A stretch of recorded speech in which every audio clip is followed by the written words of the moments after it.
Hello and welcome to Finance Conversations.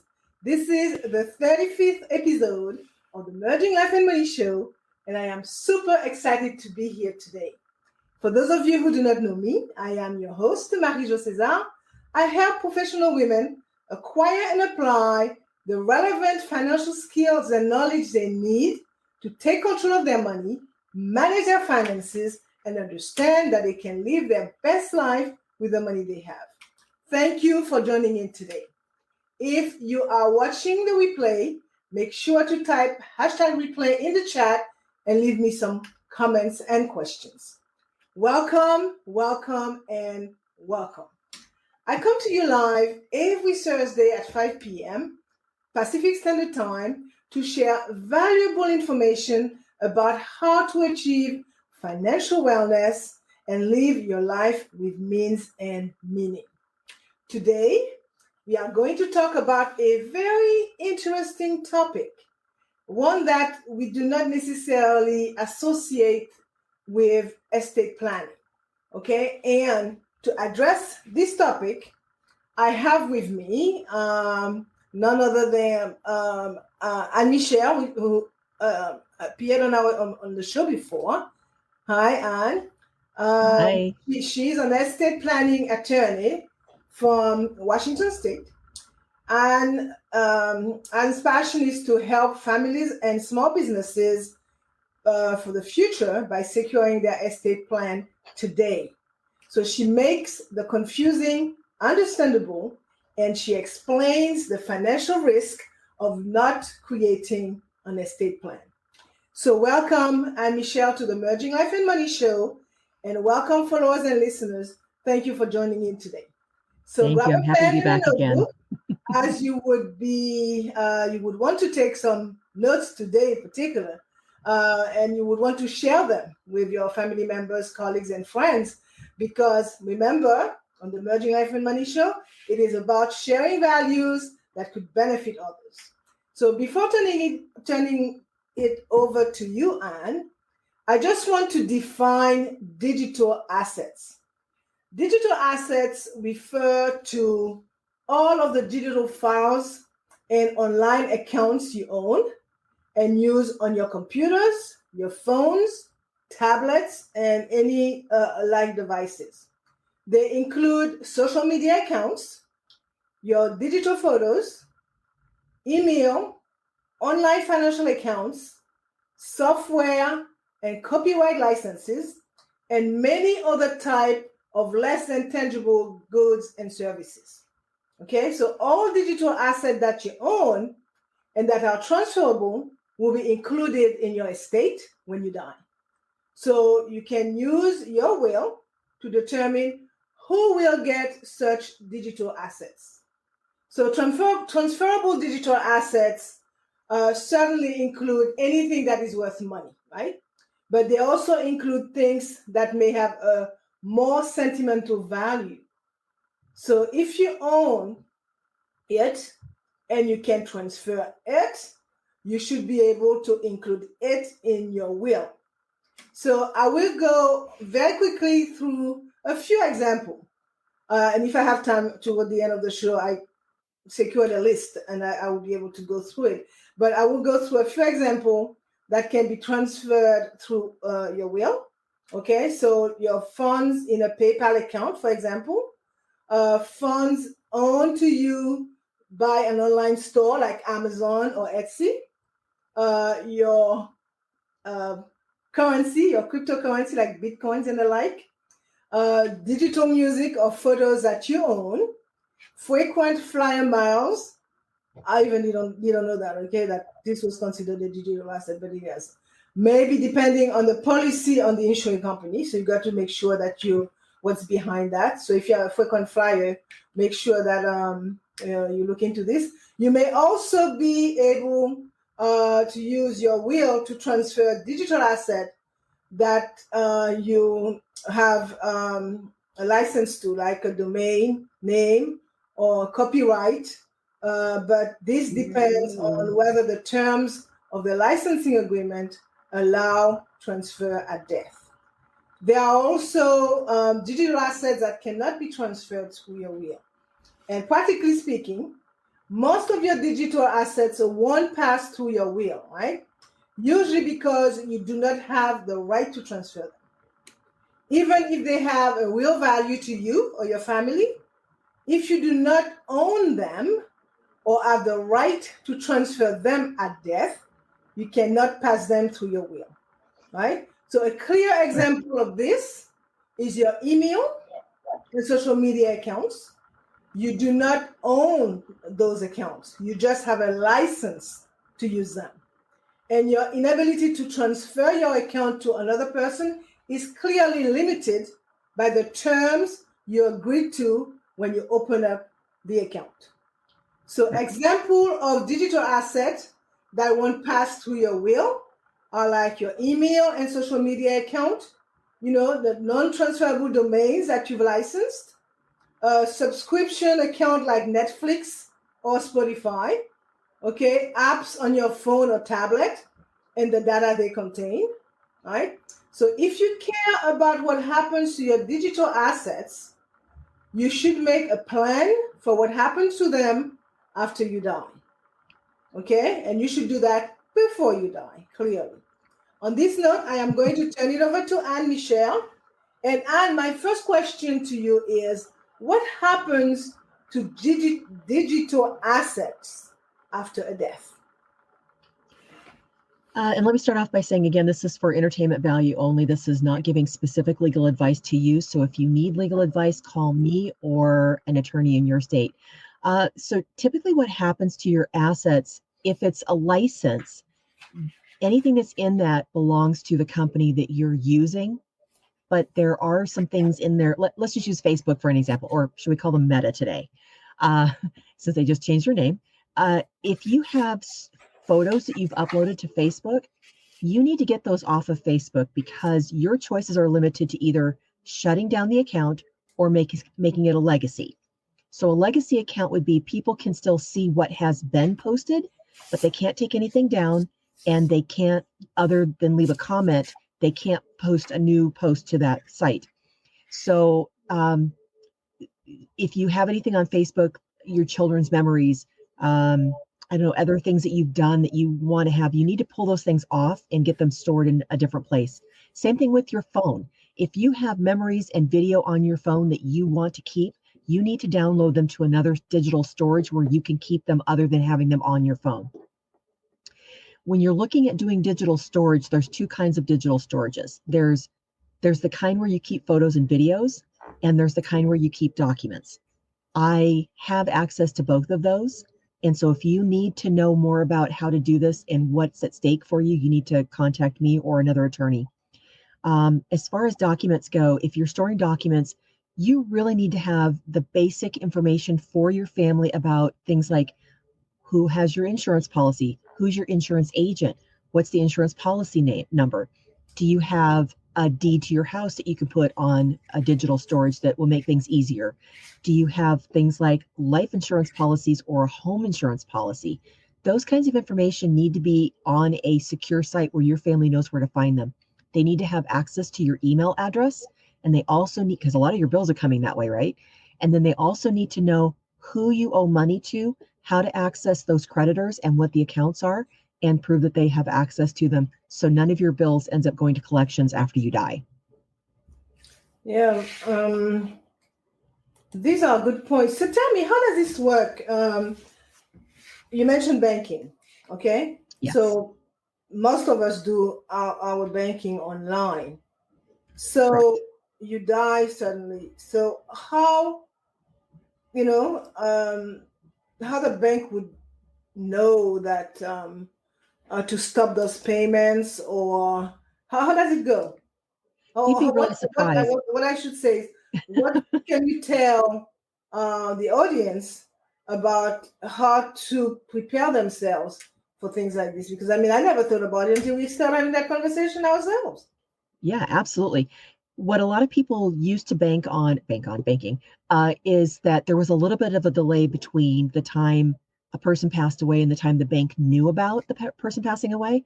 And now it's almost instantaneous, because as soon as you die, there is a death certificate that's issued that is put on all of these websites that notify that there's been a death. And then immediately after that, the banks go searching for any of their account holders that have passed away, and they lock those accounts. You can die on a Friday, and by Monday, your family can't get into your accounts. It happens that quickly.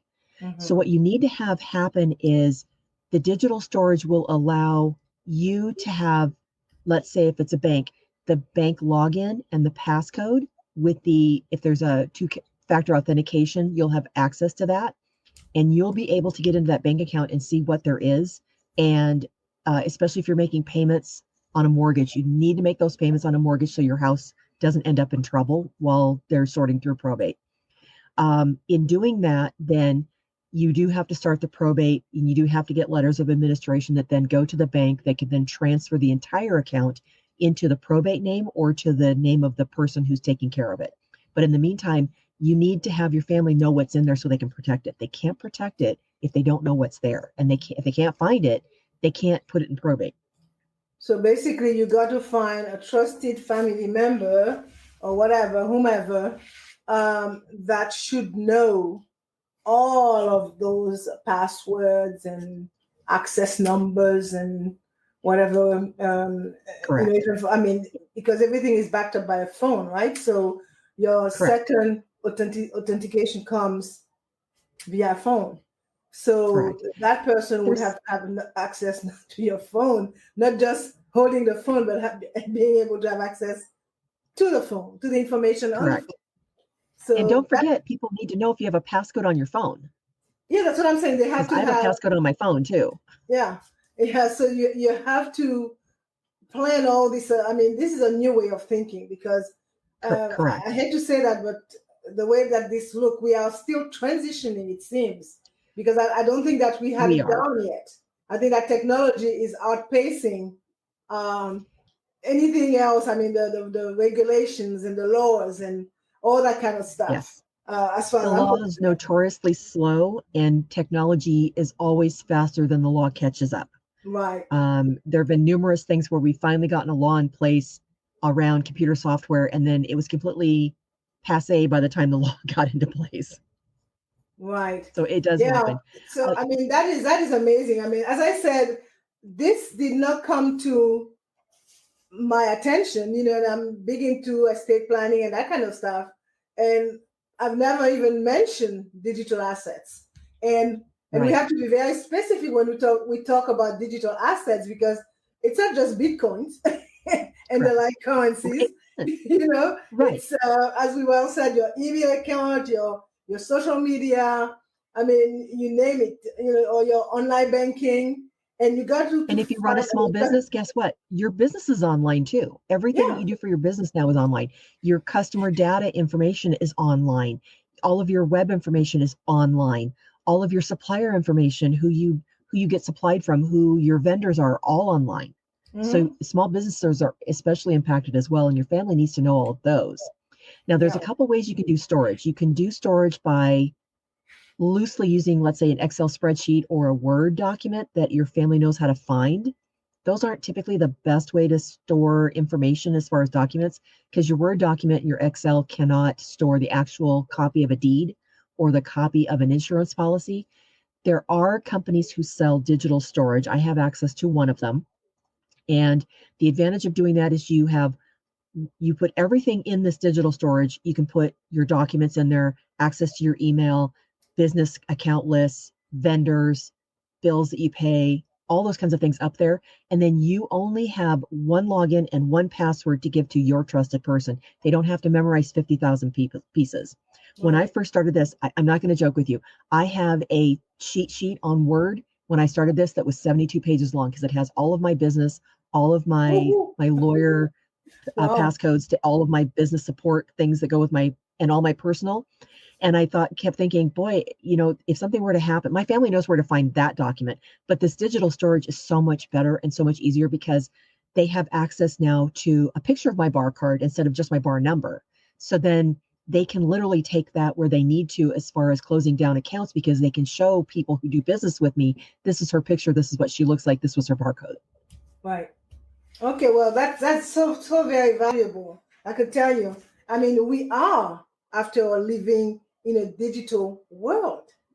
Yes. So, we got to start thinking that way, right?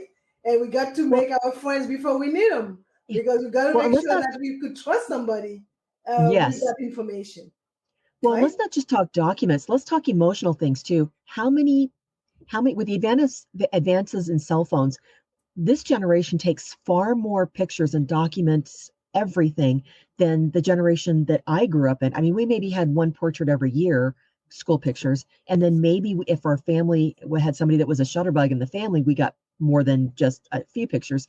People nowadays click off 10 and 20 in a day, where we used to take 10 and 20 in a year. And Yep, so you have totally. all these memories and they're so precious. You can't replace those. You need to get those off into a digital storage for photographs. So there's Right. two kinds of storage, one for photos and one for documents. Good. Let's move on. It's already 16 after the hour. In prior conversation that we had regarding this specific topic of digital assets and their preservation, you made the following comments, and I quote, "What you don't know could hurt your family."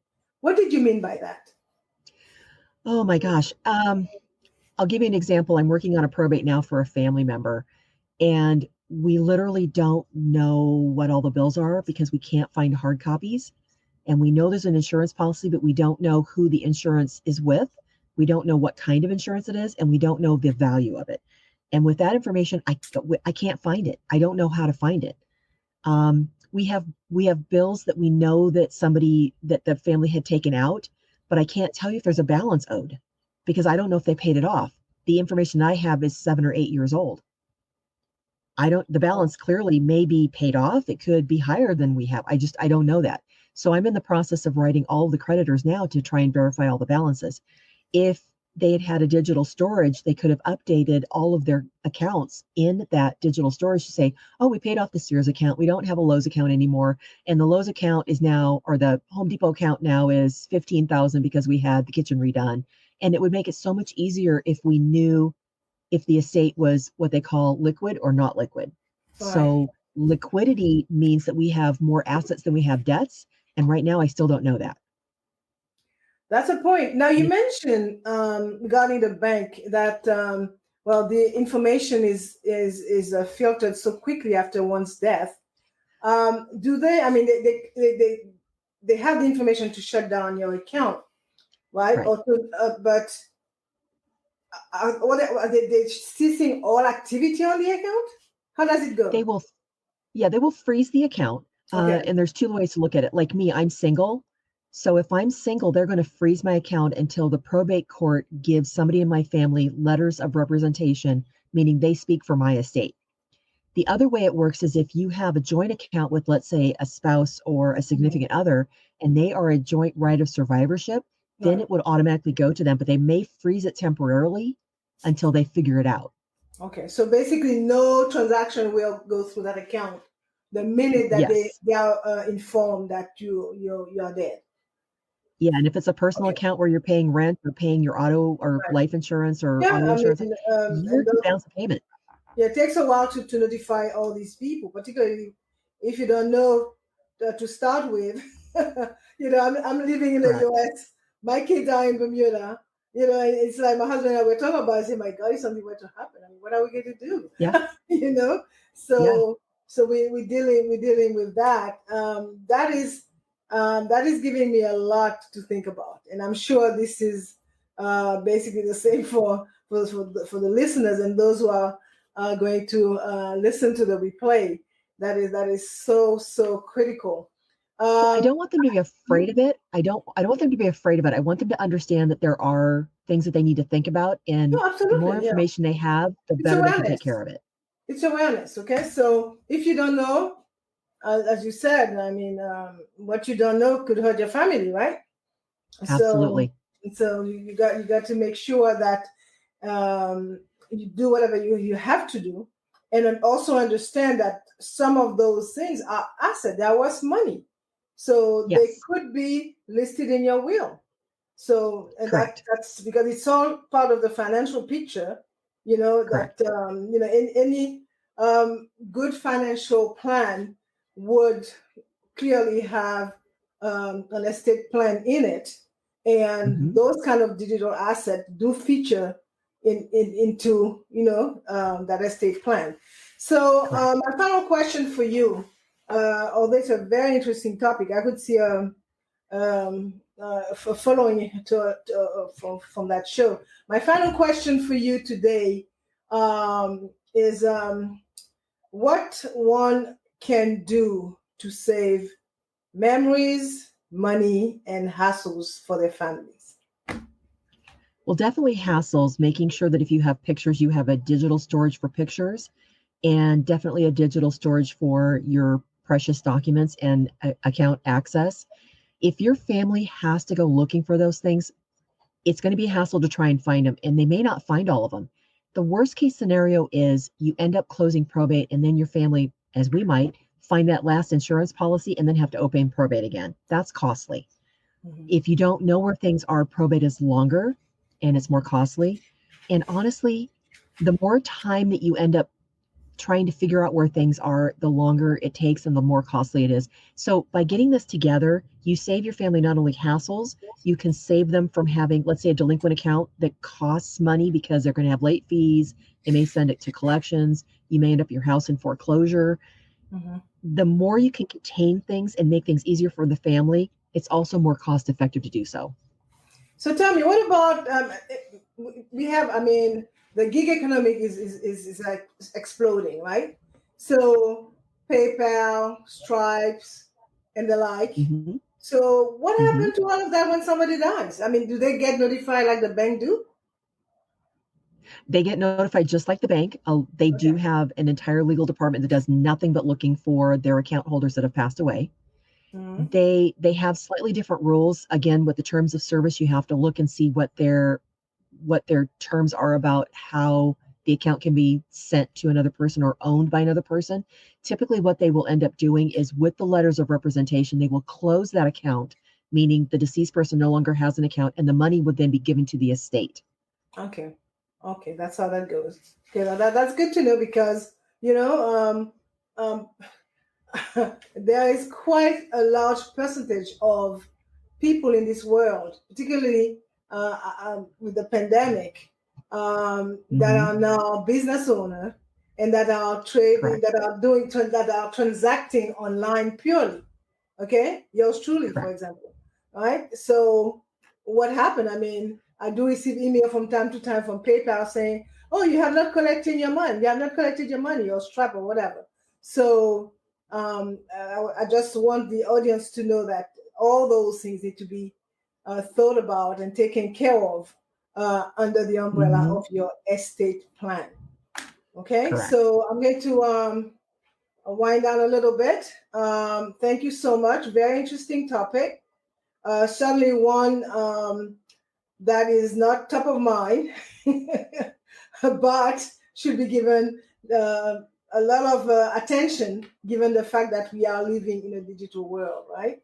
So, so today, very briefly, in a short 20, almost 5 minutes, we talked about what happened to your digital assets after death.